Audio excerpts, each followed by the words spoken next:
بسم اللہ الرحمن الرحیم۔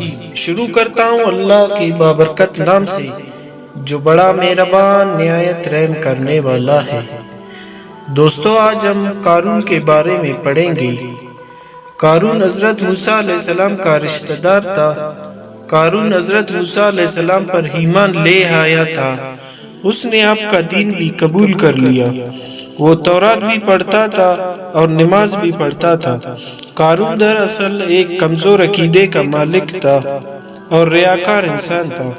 قارون کی یہ عادت تھی کہ وہ فصل کو خرید لیتا اور بعد میں مہنگے داموں پر بیچتا تھا، سود بھی کھاتا تھا۔ قارون دراصل ایک دولت پرست انسان تھا۔ اسے دولت جمع کرنے کا، بڑے بڑے محل بنانے اور عشرت میں زندگی گزارنے کا شوق تھا۔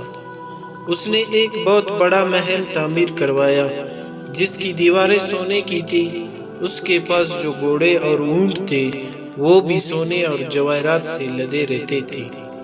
وہ اپنے غلاموں کو مجبور کیا کرتا تھا کہ وہ اس کے قدموں میں گر کر اس کی قدم بوسی کرے۔ اگر کوئی قارون کو سمجھانے کی کوشش کرتا تھا تو یہ اس کا ازلی اور جانی دشمن بن جاتا تھا۔ جب حضرت موسیٰ علیہ السلام کو اللہ کی طرف سے حکم ملا کہ امیروں سے کہو کہ وہ زکوٰۃ دیا کرے، اللہ کی راہ میں اپنی دولت خرچ کیا کرے، تو حضرت موسیٰ علیہ السلام نے قارون سے بھی یہی کہا۔ قارون نے جواب دیا، موسیٰ، یہ کیسی بات تم کر رہے ہو؟ ہم نے کیا گناہ کر لیا جو تم پر ایمان لے آئے؟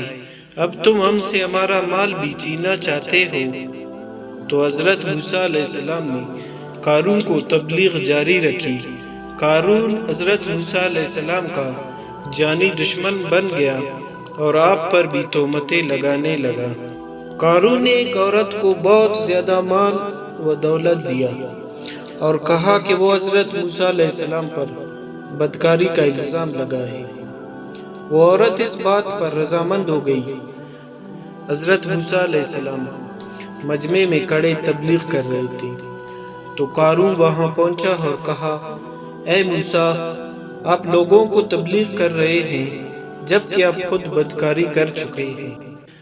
حضرت موسیٰ علیہ السلام کے سامنے اسی مجمع میں اس نے اس عورت کو پیش کر دیا۔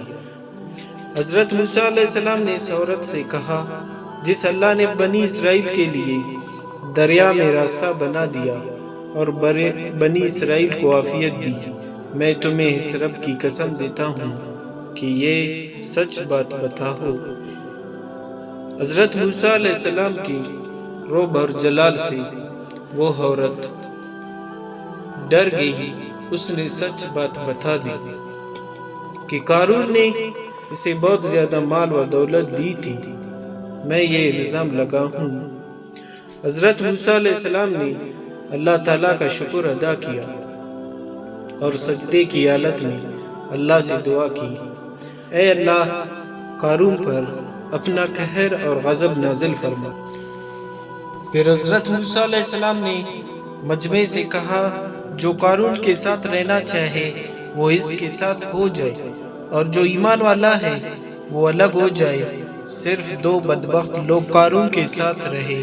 حضرت موسیٰ علیہ السلام نے زمین سے کہا کہ اے زمین، قارون کو پکڑ لے۔ زمین نے قارون کو گھٹنوں تک اندر دنسا دیا۔